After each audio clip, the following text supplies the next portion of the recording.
Hello students, doctor Nidhi Yadav, SBC government college Ajmer. BA part था, paper first की class political science में आज हम पुनः उपस्थित हूँ। और जैसे कल की क्लास में हमने देखा था, हम यूनानी दार्शनिक प्लेटो यूनिट 1 में जो हमारा पहला टॉपिक है उस पर चर्चा कर रहे हैं। कल की क्लास में हमने ये देखा था कि जो प्लेटो की शिक्षा योजना है वो किस प्रकार की है, और जहां हमने जानने का प्रयास किया था कि प्लेटो ने अपनी शिक्षा योजना में एथेंस और स्पार्टा, जो यूनान के दो प्रमुख नगर राज्य हैं, उन दोनों में जो जो शिक्षा की योजना की में जो विशेषताएं थी, दोनों को समाहित करके प्लेटो अपनी शिक्षा योजना को बनाता है।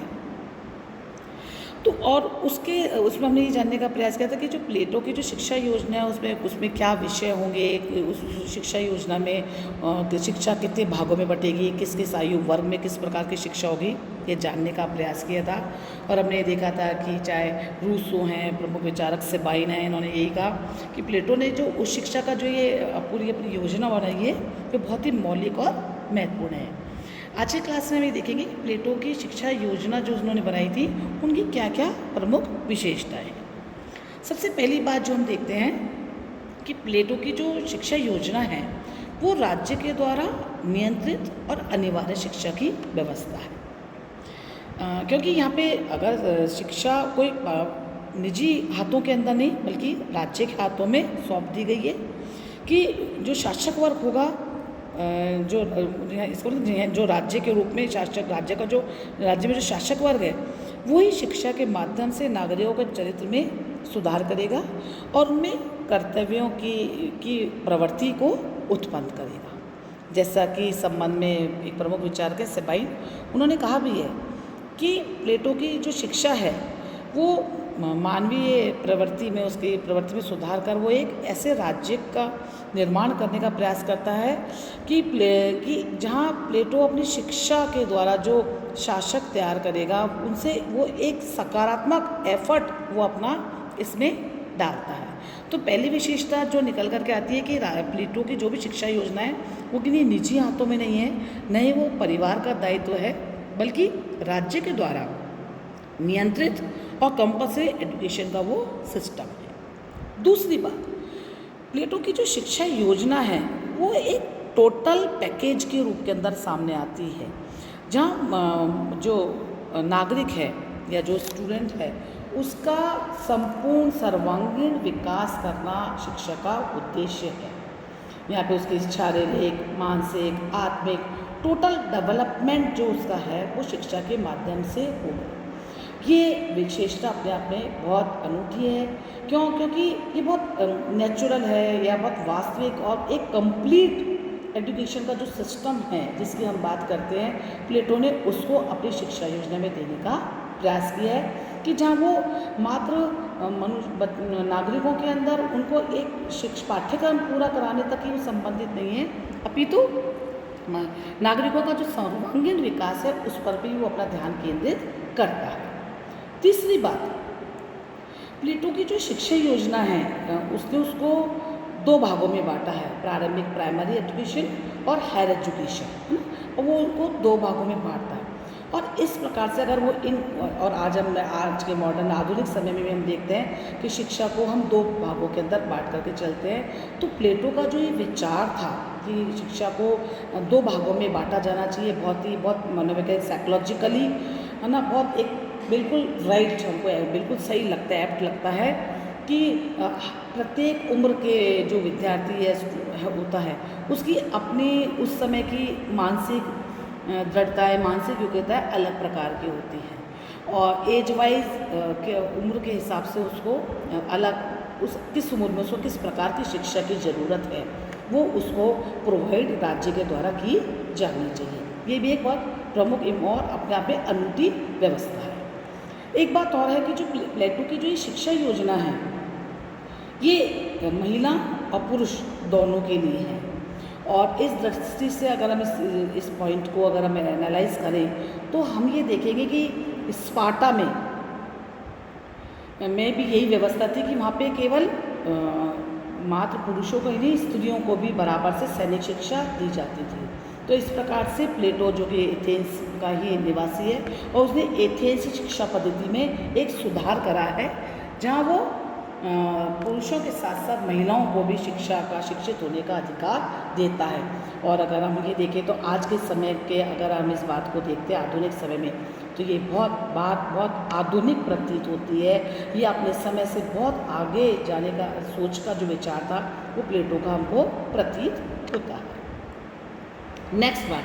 कि प्लेटो ने अपनी शिक्षा की जो भी उसकी योजना है, जो भी उनका जो एक व्यवस्था है, उसमें उन्होंने रिलीजन और मॉरलिटी को एक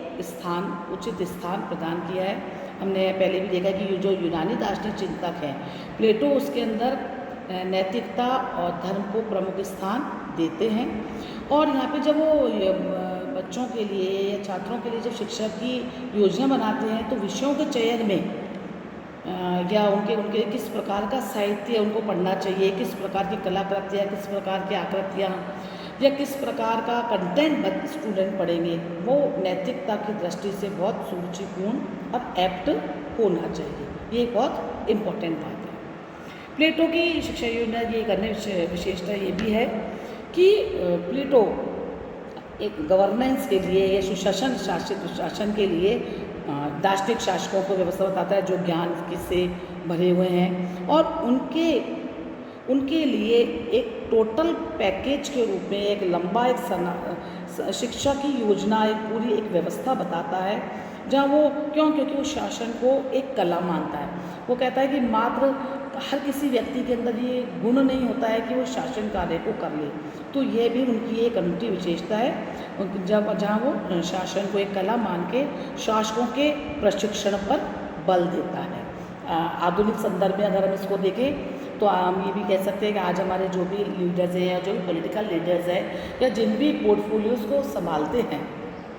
उनको अपने पोर्टफोलियो के बारे में या अपने विभाग के बारे में समुचित जानकारी तो अवश्य होनी ही चाहिए।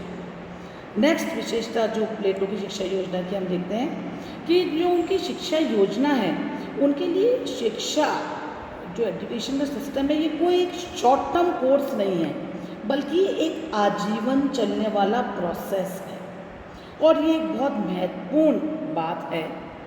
उनकी शिक्षा योजना की कि वो अपने छात्रों को और नागरिकों को एक लंबा समय, अगर हम देखें तो दार्शनिक शासकता मतलब पूरे 50 वर्ष की उम्र तक व्यक्ति या जो नागरिक है वो अध्ययन की परंपरा में, अध्ययन में लगा रहता है। और जब वो इसमें लगा रहता है तो दूसरी जो कमियां या दूसरी जो बुराइयां उनसे भी बचा रहता है, और उसके जीवन के अंदर अपने आप ही अनुशासन का जो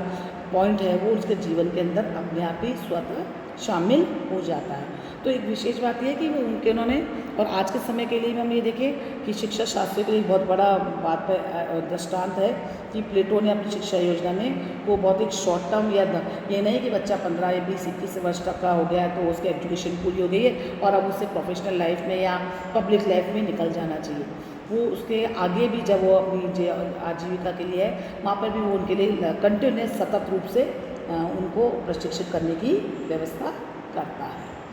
तो कुल मिलाकर हम ये देखते हैं कि जो प्लेटो की शिक्षा योजना है वो अपने आप में बहुत अनूठी है,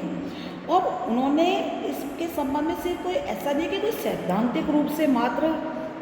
एक कोई मॉडल बना करके हमारे सामने शिक्षा योजना का दे दिया है, बल्कि उनकी जो अपनी एकेडमी है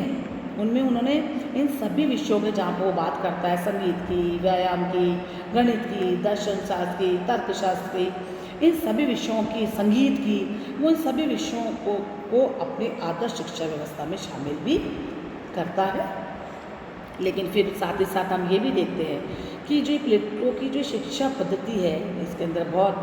जहाँ बहुत अच्छाइयाँ हैं, वहाँ कुछ कमियाँ भी हमको दृष्टिगोचर होती हैं। जैसे कुछ आक्षेप ये किए जाते हैं कि जो प्लेटो की जो शिक्षा योजना है ये सभी वर्गों के लिए नहीं है।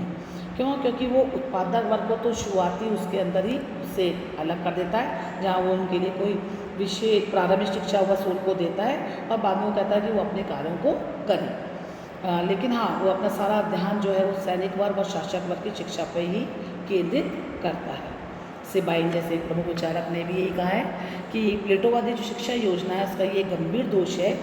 कि वो केवल शासकों पर ही अपना सारा ध्यान केंद्रित करता है, जबकि किसी भी देश का ओवरऑल डेवलपमेंट के लिए, वेलफेयर के लिए में ज़रूरी है कि उसके जो भी नागरिक हों वो अपना संपूर्ण योगदान दें। तो ये एक बहुत बड़ी कमी है कि वो अपने सभी वर्गों के लिए शिक्षा की व्यवस्था नहीं करता है। दूसरी बात ये कही जाती है कि प्लेटो ने अपनी शिक्षा योजना में लिटरेचर को बहुत कम स्थान दिया है और मैथ्स, गणित को या ज्यामिति को बहुत अधिक महत्व उन्होंने प्रदान किया है। जबकि हम ये जानते हैं कि जो साहित्य है वो हमारे जीवन का दर्पण है और हमारे अंदर जो मानवीय संवेदना है, भावनाएं हैं, उनको विकसित करने में साहित्य का बहुत बड़ा योगदान है। तो जहाँ इसलिए वो अपना जबकि वो अपना सारा जो ध्यान है वो गणित और दर्शन पर ही लगा देता है और कला और साहित्य को इतना एप्रोप्रिएट स्थान वो अपनी शिक्षा योजना में नहीं देता है। एक बात और प्लेटो की शिक्षा योजना में की कमी के रूप में सामने आती है कि उनकी जो शिक्षा योजना है वो सैद्धांतिक अधिक है और प्रैक्टिकलिबिलिटी उसके अंदर बहुत कम है, क्योंकि ऐसा पॉसिबल नहीं है कि व्यक्ति 35, 40, 50 वर्ष की आयु तक शिक्षा ही ग्रहण करता रहेगा। तो ऐसा समझ में नहीं आता कि और अगर शिक्षा ग्रहण करता ही रहेगा और अपने टीचर पर उसकी अगर डिपेंडेंसी बनी रहेगी तो उसमें आत्मनिर्भरता या अपना एक इनिशिएटिव लेने का जो उसकी जो क्षमता है वो उसके अंदर लैक हो जाएगी, कमी हो जाएगी। और ऐसे व्यक्ति 50 वर्ष की उम्र तक मात्र शिक्षा ही ग्रहण कर रहे हैं और गुरु के सानिध्य में भी सिर्फ रह रहे हैं और उनके आदेशों को, उनको बात को मान रहे हैं, तो ऐसे व्यक्ति क्या श्रेष्ठ शासक बन सकेंगे, इसमें एक बहुत बड़ा संशय दिखाई देता है। साथ ही साथ एक बात भी है कि उनका जो शिक्षा क्रम है वो जो उनका है वो काफ़ी लंबा है और खर्चीला भी है। और ये भी प्रैक्टिकलिटी पर हम देखें तो इतना पॉसिबल नहीं है कि उनका जो शिक्षा योजना जो बहुत इतनी लंबी है और लंबी है तो फिर ऑब्वियस है खर्चीली भी होगी, तो सभी लोग इसका पार्ट बन पाएंगे इस बारे में भी संदेह है। तो ऑब्वियस है कि फिर ये प्रतिभा संपन्न लोग नहीं अपितु जो धनी व्यक्ति होंगे जिनके पास में संसाधन होंगे वो ही इतनी लंबी शिक्षा योजना में शामिल हो पाएंगे। एक बात और है कि जो प्लेटो की जो शिक्षा योजना है इसमें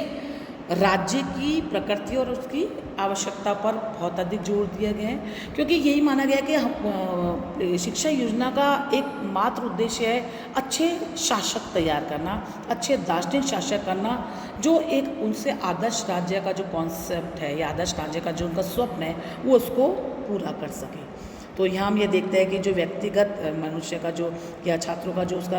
पर्सनैलिटी डेवलपमेंट होता है, जो उसका पर्सनल डेवलपमेंट है राज्य के हितों के लिए उन सबका बलिदान हो जाता है, जो बिल्कुल अप्रोप्रिएट हमको नहीं लगता है। लेकिन इतनी सारी बातें देखने के बावजूद, इतनी कमियां होने के बावजूद फिर भी हम ये देखते हैं कि जो प्लेटो की शिक्षा योजना है वो अपने समय की दृष्टि से बहुत आगे थी और हमें उससे काफ़ी कुछ सीखना और समझना होगा। और सबसे बड़ी बात जो एक दिखाई देती है कि जो एक स्टूडेंट का जो एक टोटल डेवलपमेंट है, जो एक टोटल डेवलपमेंट का जो पैकेज है वो प्लेटो की शिक्षा योजना है। और आने वाले समय में भी प्लेटो की शिक्षा योजना से हम लोग अनिवार्य रूप से प्रेरणा ग्रहण करते रहेंगे। Thank you.